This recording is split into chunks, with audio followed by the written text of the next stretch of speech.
So when I'm following my GPS, the GPS turns left, but I think, I'm going to turn right. The GPS gets louder and gets an attitude. I don't understand that. Turn right. And like it gets louder and gets angry. Like this one, I thought it was a machine. But it just keeps going. And it gets louder and louder until I finally, okay, I'll turn left. And that's kind of how the Holy Spirit is. You know, when you're going off in the wrong direction, something's going, this is wrong, should be there, until you finally get back. Where you supposed to? This is the monologue. Okay, so Paul is in Macedonia. What has happened? Who were the first people he ran into? At the beginning of Acts chapter 16 and 15. Not there. Who did he run into first? Lydia. She's a seller of purple. Purple was a big deal. Wow.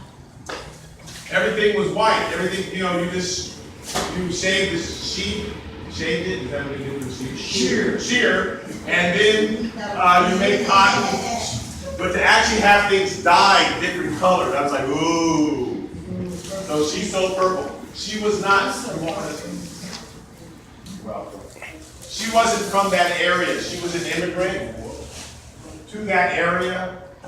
But she was the first person to get converted in Europe. We're in Macedonia. She was the first person to get converted. The woman was the first person to get converted. That is significant. She gets saved. Her whole household gets saved. Then Paul runs into that slave girl who was following him around. She was possessed. Yeah. And Paul delivers her. She's free now of that spirit that was possessing her. So her slave owners are very upset. That's how Paul ends up in jail. You have a question? No. Okay. So Paul's in jail because the slave owners can no longer make money off of this girl, right? So they're mad, and so they complain. Paul gets put in jail, and this is where we left him last week. So let's start reading Acts chapter 16. We're going to start with verse 25. Mary's not here, so someone has to read her. But at midnight, Paul and Silas were praying and singing hymns to God, and the prisoners were listening to them. Okay, so there's two things that this tells me. Sorry. First of all, why were they able to sing hymns? They're in jail. God sent them to Macedonia. Why? They should be upset, right? No. Normally. You say no, like, again, Paul's a real normal person. He's like a real person, like you and me. He's like a real normal person. So, if you were, how many people are in jail right now singing hymns and praising God? That's not a normal reaction.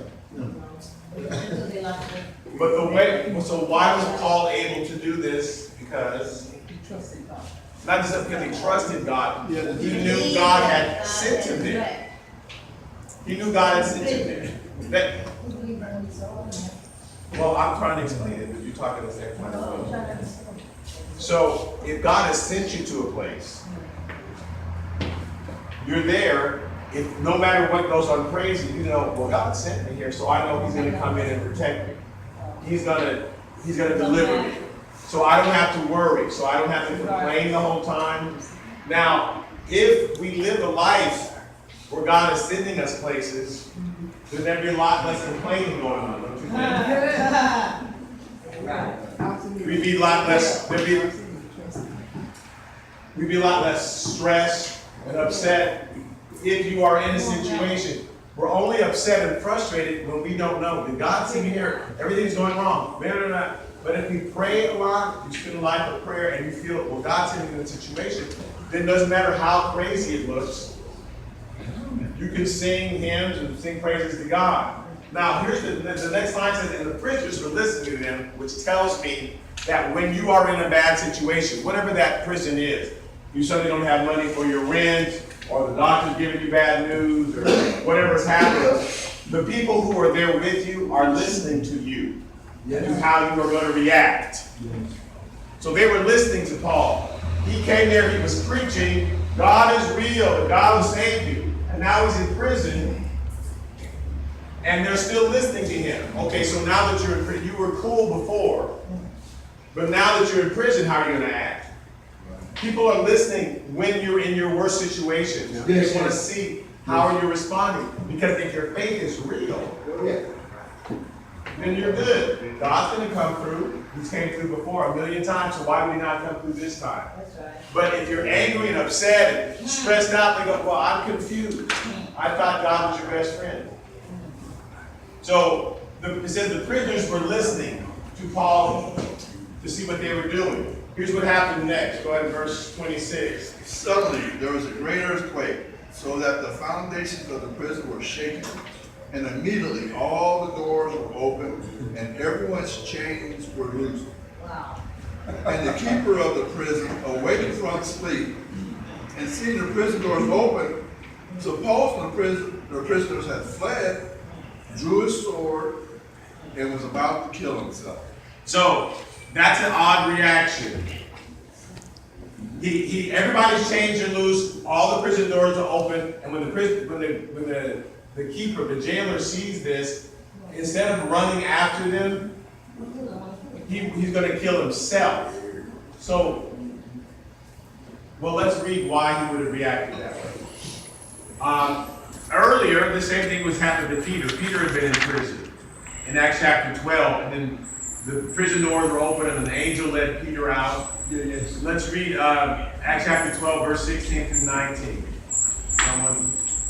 Now Peter continued knocking, and when they opened the door and saw him, they were astonished. So where's Peter knocking? So Peter's left prison. Now he's gone to the prayer meeting where they were praying, Lord, free him from prison. Right. John Mark's mother. John Mark is the guy who traveled with them and then kind of deserted them. He's at his mom's house. So Peter's knocking on the door of this prayer meeting, but they don't really believe it's him. Because a lot of times we're praying for God to do something, but we don't really believe he's going to do it. We're not really waiting for him to do it. We just kind of are praying that's what we're supposed to do. But we're not prepared for the actual answer to the prayer to come because it seems so impossible. But we know we're supposed to pray. So we hear back and go, oh, I'm praying for you. Because you're just supposed to pray. But we're not, I'm praying for you and I'm going to go ahead and bring you this because I know my prayer is going to work. We don't do the second part of it. So Peter had to knock. The girl answered the door. She went back and said, Peter's at the door. And they said, no, that's impossible. Even though we've been praying for God to set him free, we know Peter's not standing at that door. It must be his angel. So Peter continues knocking. And finally, when it opened, they were astonished because, oh my goodness, God actually answered that prayer? That's like shocking. Okay, verse 17. But motioning to them with his hand to keep silent, he declared to them how the Lord had brought him out of the prison. And he said, go tell these things to James and to the brethren. And he departed and went to another place. Then as soon as it was day, there was no small stir among the soldiers about what had happened to Peter. But when Herod had searched for him and not found him, he examined the guards and commanded that they should be put to death. Okay, so the guard that was guarding Paul knew what happened to the guards that were guarding Peter. Herod had come in and killed them all. So now the doors are open. It's dark. Again, now here's the thing. Peter and Luke's with him, but he's not mentioning himself. They're sitting there, and in the dark, it's midnight, right? And there's no lights, singing hymns, praising God. And when all the doors open, as far as the guard knew, they were all gone. So he said, well, I might as well kill myself and save Herod some time. I can just do it quick. Herod's going to kill me slow and painful. So let me just do this real quick. So he's taking out a knife, and God speaks to Paul and kind of lets him know what's going on with his other person. God will do that. Yes, ma'am? What are you saying? God didn't say Herod didn't say God. No, Herod killed the other the guards. Oh, he was the one who he killed the guards that were guarding Paul, Oh, okay. guarding Peter, right? Yeah. So he's thinking Herod's going to kill me, Okay. right? So God's going to open the prison doors, but the guy's thinking, uh-oh, I'm in trouble. But Paul calls out. So Acts chapter 16, verse 22. I think it's 22. 28, I'm saying, I'm sorry, and 30. But Paul called out with a loud voice, saying, do yourself no harm, for we are all here. Then he called for a light, ran in, and fell down trembling before Paul and Silas. And he brought them out and said, sirs, what must I do to be saved? So first of all, God lets Paul know what this guy, he can't see the guy, but God told him, God spoke to Paul and said, I know what this guy's about to do, right?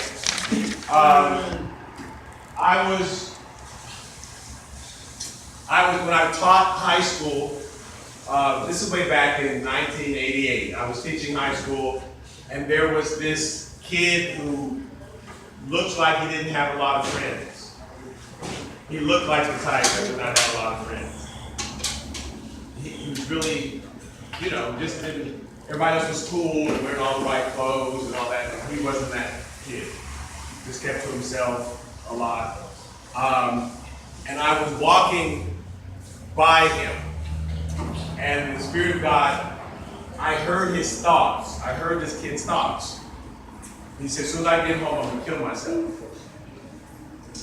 So I stopped, and I went up to him, and I said, hey, listen, can I take you out to lunch? And, he said, sure, yeah. And I took him out, and I sat down with him and said, listen, I know that I think this is crazy, but I heard your thoughts. You said to yourself, you are going to, as soon as you get home, you're going to kill yourself. And he was like shocked, like tears coming down. Oh my goodness! And I can't, that is what I was thinking. And I said, well, there is a God, and He loves you, and He's the one that I said, I'm not psychic. God loves you, and He let me know what you were thinking because He wants to save you and He wants to help you, and And I was able to minister to him, and witness to him, and to pray for him, and he was saying, he joined the choir that I was directing, and his life was changed from then on. Now that wasn't me. If that was me, I would do that all the time. I was walking around with him. That was God when He chooses to do that. Will let you know, but you have to kind of be listening. Yeah. And also, I'm going to let you know this probably happens to everybody, but you may not know. You think, wow, so you're standing next to somebody, I don't choose Larry. Sometimes I feel so depressed. I'm just so, let me go home and figure out why am I so depressed. And you don't think, maybe this is somebody else's feelings that God is putting in me. And He'll do that. When you are confused, like, I don't know why I'm so stressed out also, or I don't know. It's probably someone else. You're picking up, because we're all part of the body of Christ, you're probably picking up somebody else's feelings, and God, you should start praying. Yes, sir. Yeah, but right here, it's kind of like, a certain jargon that should be coming out of a soldier. Like if this is a Roman soldier or some kind of soldier, and he says, what must I do to be saved? No, I'm saying before that. Before that. It says he drew his sword and was about to kill himself. He's in a different part of the prison. Right. Paul's in a different part of the prison than he is, and Paul calls out, don't kill yourself. Right. How did he know he was going to kill himself? Yeah, I understand that part. Right, so it says, then he called for a light because it was dark, and then he ran to where Paul was. Okay. Yeah. So he was in a different part. Paul knew what he was doing, even though he was a couple of rooms later. Okay. That's what I'm talking about. Yeah. God will tell. Now, if you're a parent, you've had this happen to you. You knew it. My kid went to that party. I know something's. God just tells you something's wrong. Or, hi, what are you doing? You expect that as a parent. You don't think that that's odd that you'll know what's going on with your child. But I'm just saying, God will do that for other people. we just don't, we're not aware that we're so concerned about our children that of course you expect that. But if we were just as concerned about with everybody, you would find out that God is also telling you what other people are going through. We just assume it's going to be our children, and you're concerned about them, and pray about them, and then, in the middle of the night, you just get something. And I'm just letting you know that God will do that for everybody. Yeah. We can become the sort of people who are compassionate about everybody. You'll walk by somebody, you'll be saying, God will they'll stick out to you. And say, I just feel like I need to talk to you, or I feel like I need, and God will use you to minister to them. So I'm just saying, so the guy was a couple rooms away and took out a sword. And Paul calls out to him, even though Paul didn't see him. So then he says he called for a light, because they didn't have lights. Once it got dark, it was dark. And so he brings the light into Paul, and it says that then he brought them out, and then he says, what must I do to be saved? Now, the reason he said, what must I do to be saved? Because I want whatever you got. You're in prison, and yet you're singing hymns. We heard you doing that. And when the chance to escape came, you didn't escape. So I want what you got. What was in you that let you just be calm? Why weren't you, this was your chance, and yet you were Savior, and you were concerned about me? Instead of escaping, you called out and said, don't kill yourself. So if we can be that way as Christians, people will want what we have. It is the thing that makes us different. Yeah. Because if we're acting just like the world, if we're responding the same way they do, we're complaining, we're getting all stressed out when things are going on, we're only concerned about ourselves, we're not any different than the world. Why would they want what we've got? But when we're acting different, when we really believe what it is that we have is real and that it works, people will want it. So in fact, he says, what must I do to be saved? Now a similar question was asked of Jesus. In John chapter 6, verse 28 to 29. Someone else read? No. John chapter. They said to him, what shall we do that we may work the works of God? So they see Jesus going around doing miracles, praying for people, all this stuff is happening. Well, what can we do? We want to do that same thing. What is it that we can do? And we always want to know, is there something that we can do? And interesting, it's not something that we can do. Jesus answered, go ahead, verse 29. Jesus answered and said to them, this is the work of God, that you believe in him whom he sent. So this is the work of God. Believe him. Believe on him. If you want to do the God's work, it's always belief. It always starts with really believing. And not just saying, oh, I believe, but actually believing. When we, I believe that chair will hold my weight. Well, then why don't you sit on it? Because I really don't believe it, right? But we say a lot of stuff, but if you believe, there's going to be corresponding actions. And so he says, you have to first really believe. If you believe that God holds your future, you don't worry about the future. If you believe God supplies all your need, you're not stressing when that bill is due. You know that, well, God's going to come through somehow. Then you act different when you really believe. So he doesn't tell them, well, light 6 candles and go stand on the mountain and face east. This is the work of God, that you just believe on him. And then whatever he's telling you to do, you trust him and you do it. So Paul has the same answer for this jailer in Acts chapter 16, verse 31. So we can read that. So they, go ahead. So they said, believe on the Lord Jesus Christ, and you will be saved, you and your household. It's the same answer. Believe. Go ahead. Then they spoke the word of the Lord to him and to all who were in his house. And he took them the same hour of the night and washed their stripes. And immediately he and all his family were baptized. None, when he had brought them into the house, he set food before them. And he rejoiced, having believed in God with all his household. So when it says, if you believe you will be saved in your whole household, does that mean that as soon as he says the prayer and then suddenly they're all magically saved? Because he says, if you believe, you will be saved, you and your household. What is that? So what is that? How does that happen? He says, if you believe, you will be saved, and everybody else in your family will be saved too. How does that happen? Yes, The sir. only thing I can think of is, when God said, By promise. Noah and his family, saved the family of Noah and his household. But he said, if you believe, you will be saved, you and your household. All of his family. So if you accept Christ, your kids are suddenly saved. Yeah. Yeah. Have you believed it long time? Yeah. Why? By promise. Because he promised. Man, it's head Okay, so you're saying he's making a promise. Yeah, it's- But is it sudden? No, it's not sudden. He said, if you believe, you will be saved, you and your whole house. Right, so he's making a promise. But I'm asking, so how's God fulfill that promise? By process. What's the process? Time. No. Time takes place, right? If you, yes, sir. His time. Worse. Your Time household, God. Okay, the household would, that's true. Time frame. Yes, but I want to know what the steps are. But you're right. So he's telling us what the steps are. Yes, sir. Okay. well, the household would follow his lead. They would see a change in his life.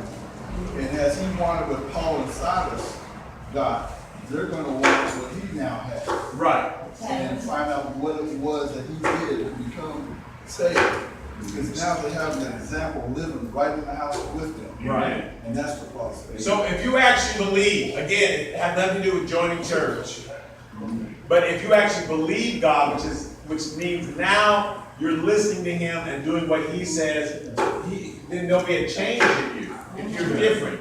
Because sometimes we think just simply walking in front of the church and, okay, now I join church. And then you go back into your life and do whatever you want, and you just show up at church every so often. People aren't seeing a change in you. They just know that on Sundays you're at church. But when you come back home, you're not any different.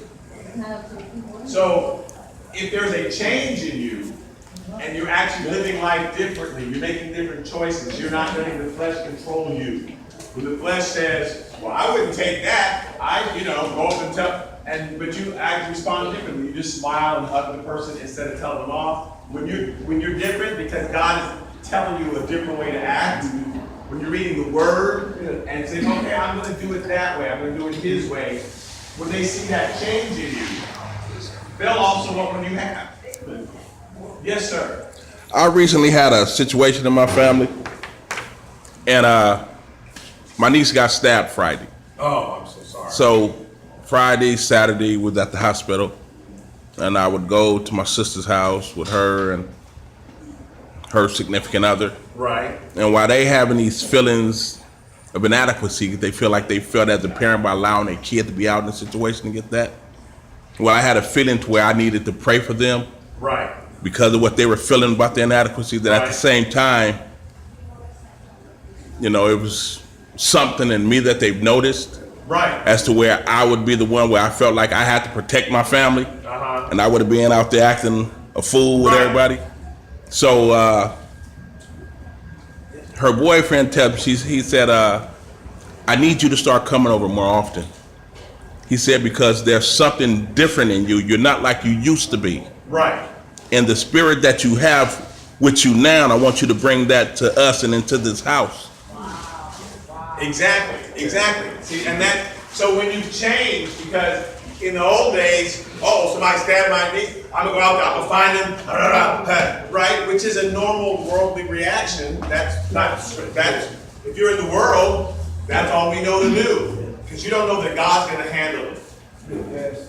So you think I gotta handle it. But now your first reaction is, let me pray for you. Because you know that God's gonna have to do something and you can't do it.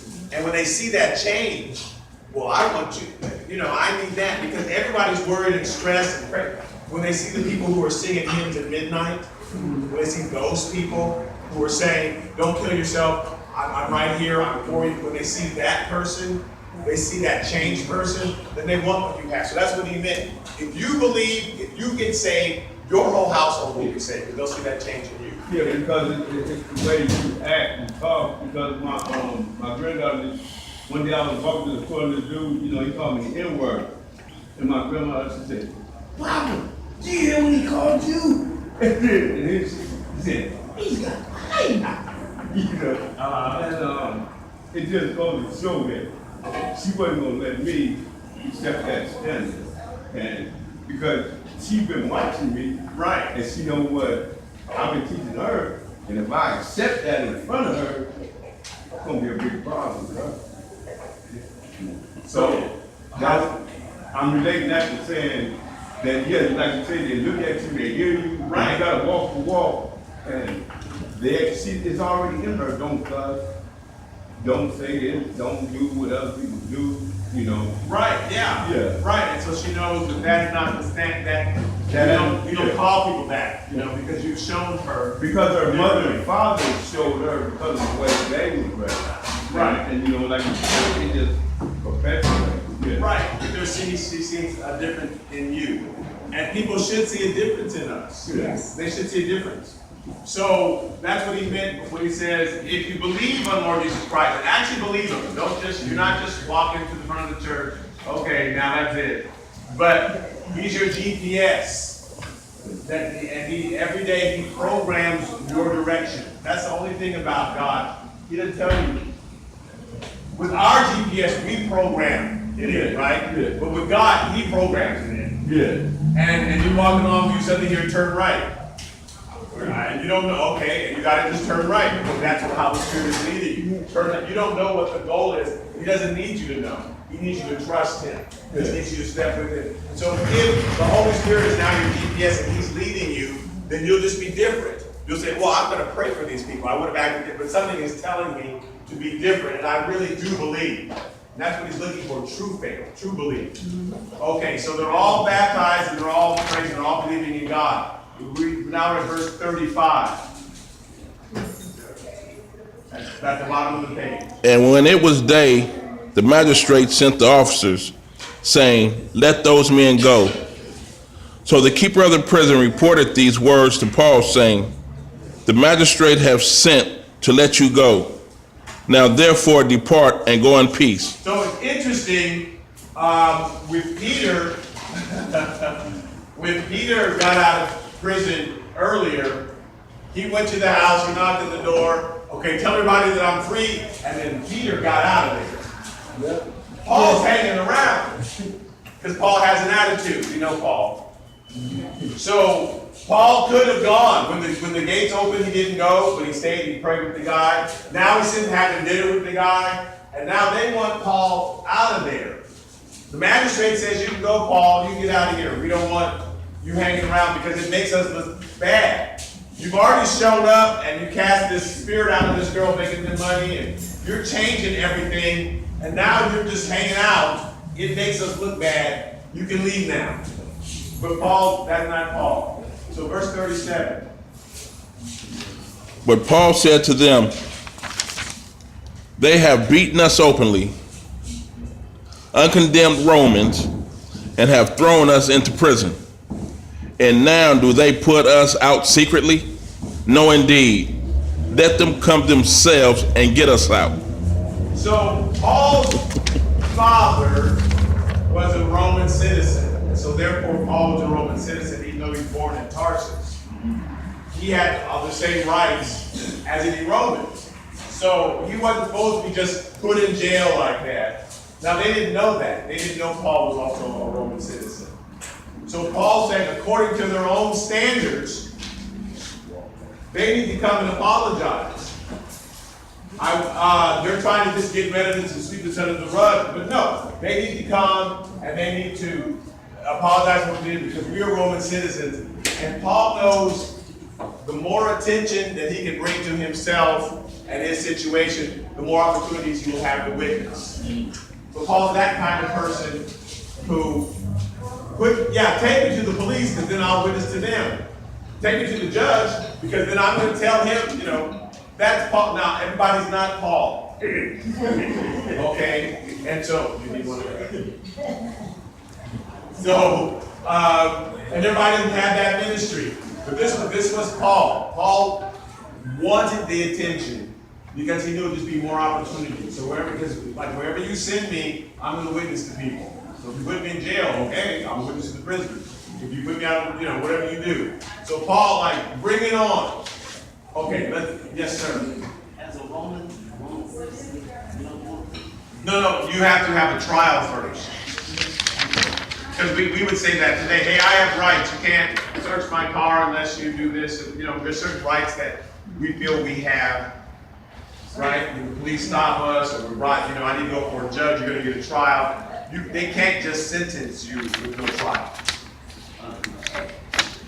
But if you weren't a citizen, right, it's the way we sometimes want to treat immigrants and certain people. That's a controversy going on today. Will people get a trial, or we just do this to them or that? If they were citizens, we say they'd have certain rights. If they're not citizens, they don't have the same rights. So in this day, if you were a citizen of Rome, and Rome controlled all that territory, if you were a Roman citizen, you had certain rights. If you were just somebody visiting that country, then you had the same rights. So Paul felt like they had done it wrong. So they needed to come, and you need to put me out. We're not just leaving. He actually wanted the opportunity to witness more. Okay, he wasn't just being obstinate. Verse 38. Two soldiers from Mountain Street, and they were afraid when they heard that they were Romans. And they came and pleaded with them and brought them out and asked them to depart from the city. So they went out to the prison, each of the house of Lydia. And when they had seen the brethren, they encouraged them and departed. So Paul, they're begging them, please, don't get us in trouble. We didn't realize you were a Roman citizen. Please just leave. So Paul's okay, fine. So again, that's just Paul's makeup. He liked to challenge people. That's just who he is. I don't know, maybe you don't know anybody like that today. Some people like to challenge. That's just how God has designed them. They're like, wait a minute, and they're gonna, so Paul just wanted to fight, because that's who he is. Okay, so they begged him. So in verse 40, the reason I have this underlined, so they went out of the prison and entered the house of Lydia. Now, who was Lydia again? The seller of purple. She was also the first woman to get saved, the first person to get saved in this. Right.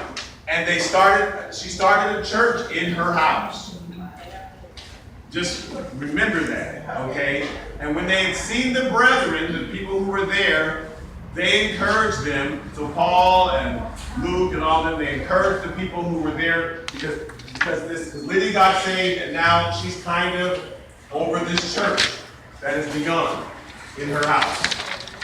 Okay, departed.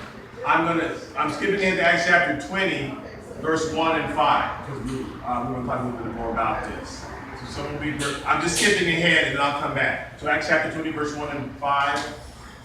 After the uproar had ceased, Paul called his disciples to himself and raised them in the hearts of Macedonia. So now he's going to go back to Macedonia, right? That's where he just left. They just said, get out of here. He goes back in chapter 20. Go ahead. Going ahead, waited for us at Troas. When we sailed away from Philippi after the days of his lesson bread, and in 5 days from here at Troas, we stayed 7 days. So now, Luke is still with them. See how Luke is saying, he waited for us at Troas, and we went, and we went, and we went. Okay, so Luke is still with Paul. He's with him from he goes with Paul and travels with him, and he comes back, okay, after Paul called the disciples himself and party of men. These men going ahead, waiting for us at Troas. Luke stayed there. He stayed there. He wanted to go to Macedonia.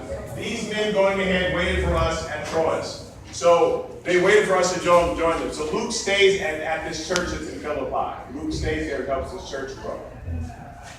Paul went on and did his thing. Then Paul came back, and it says, well, we sailed away from Philippi after the days of unleavened bread. So Luke had been there. And this, now, what letter was written to the people in Philippi? Philippians, right. So Luke stays there with this church and helps it grow. And when Paul comes back, I just want you to know that Luke went with him. But he's been there all this time. And in 5 days he joined them in Jerusalem, and then we stayed there 7 days. Okay, so in the Philippians chapter 4, verse 15 through 16. Someone read that. Now you Philippians know also that in the beginning of the gospel, when I departed from Macedonia, no church shared with me concerning giving and receiving, but you only. So, a church started in Lydia's house in Philippi, right? And Luke is there, staying with them. And he knows how much money that Paul needs. He knows that Paul's traveling around from church to church to church, because now he's actually traveled with him. So he says we should send money to Paul to help him on his journey. So Paul writes a letter thanking them and says, you know that when I left Macedonia, no church shared with me concerning giving and receiving, but you're the only church that shared with me. You're the only one, the church, even though I started a church here and started a church there, you're the only church that actually shared with me. So why did this particular church share with Paul? Lydia had a lot of money, and Luke, who had traveled with Paul, said to them, we should send money. Because I now know, now that I've been with Paul, I know what he's going through. If you haven't been with Paul, he shows up at your church and he preaches and he leads, you go, oh, wasn't that good? And then you go on your business. But if you've actually traveled with Paul and know all that he's going through and how he's barely making it, then you're going to say, we need to send some money to help him, right? So since Luke had been with him for that short time, he knew, and he was able to influence them to send money. Yes, sir.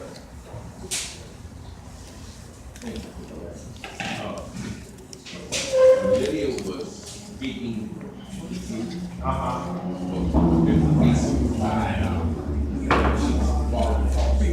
Right. These men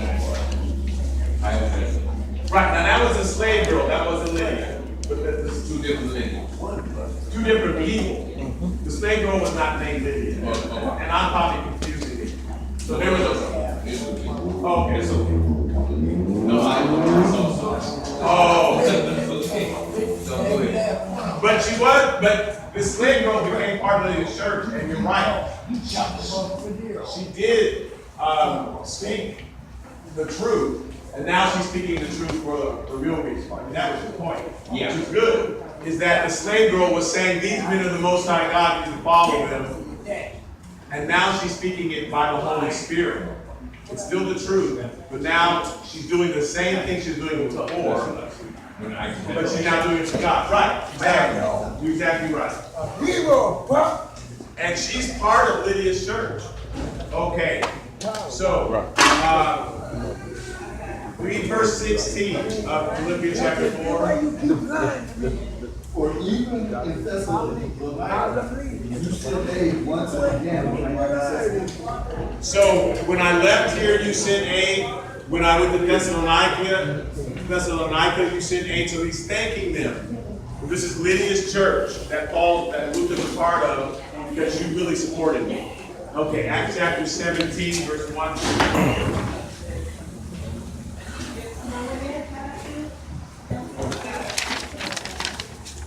Amphipolis.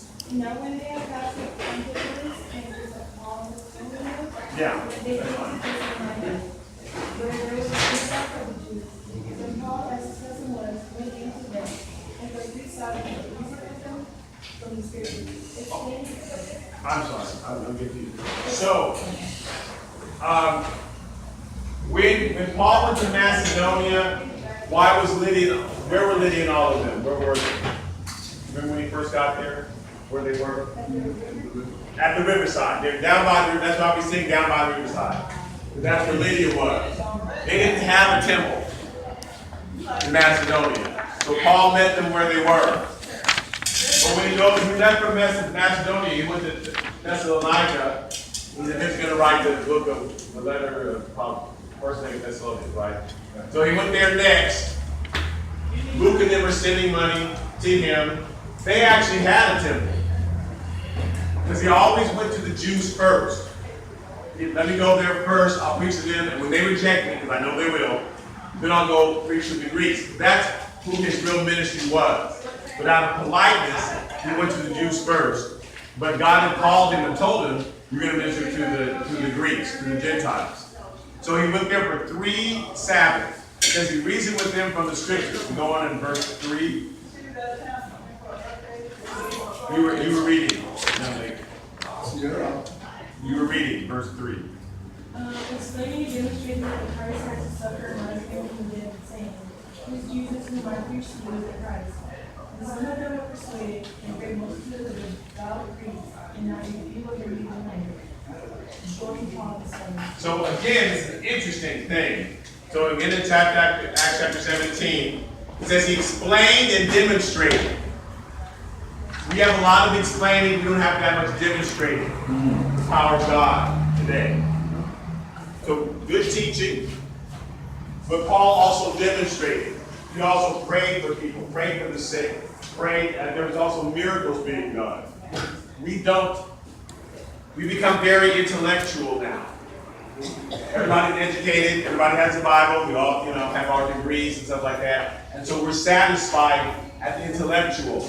But in the old days, they would also demonstrate. They'd also pray for people. They also expected God to move. You didn't want to just learn about God, but they saw miracles in their midst. So Paul often says, I also demonstrated. I came to you, my preaching was with power and demonstration. Because it's not enough just to tell people.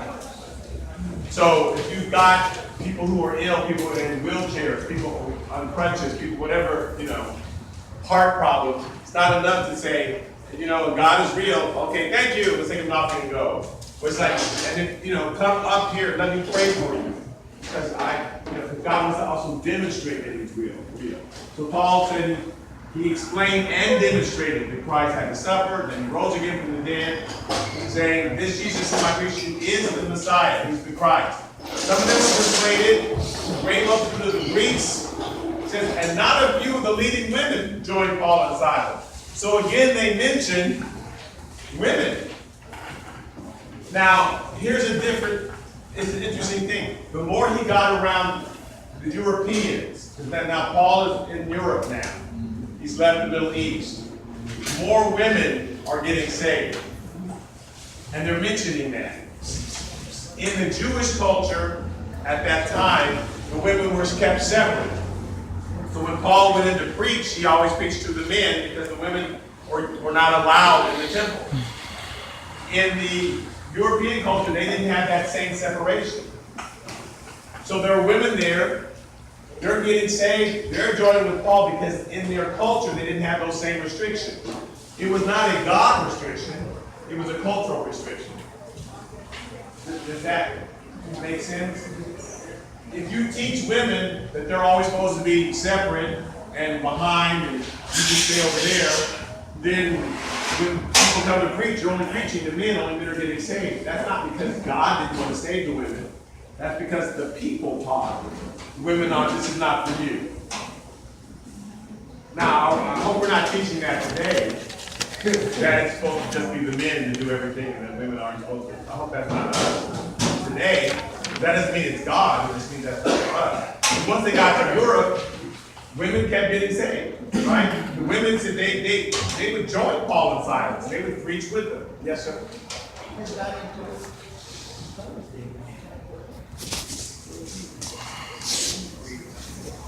Right. Now, she said that this, he's focusing on the Philippines who said, well, women aren't supposed to preach.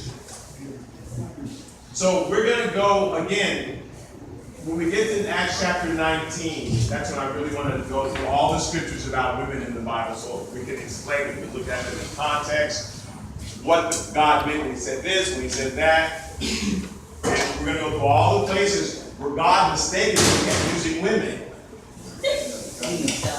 He messed up. He forgot that he wasn't supposed to do that. And so you'll see where God is using women. So if women aren't supposed to, why didn't somebody should have told God? So again, leading women join Paul and Silas. I'm just mentioning that because it's just in our. Now don't forget that back in slavery times, they didn't think that blacks could get saved. They wouldn't allow them into the church. So the preacher, the black preacher, would come stand outside the church and he'd listen to the sermon going on in the white church.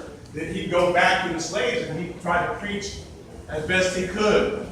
There's a song that Jesse Harrison wrote, Elijah Rock, and he said, when talking to Jesse Harrison, who would have been 100 and something, had he was still alive, he spoke to a slave.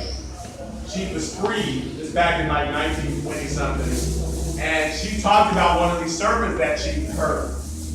Now the preacher, he's hearing this sermon, he come back and preaching it to them, he didn't get it all right. He knew there was something about Elijah and a rock. Now Moses stood on the rock, but he thought it was, but he knew, he heard the sermon was about Elijah and Moses and a rock, and she would get excited while she was telling him the sermon. And she'd go, Elijah, rock, shout, shout. So he just wrote down everything he said and wrote the song, Elijah, rock, shout, shout. That's what she said. Shout, shout.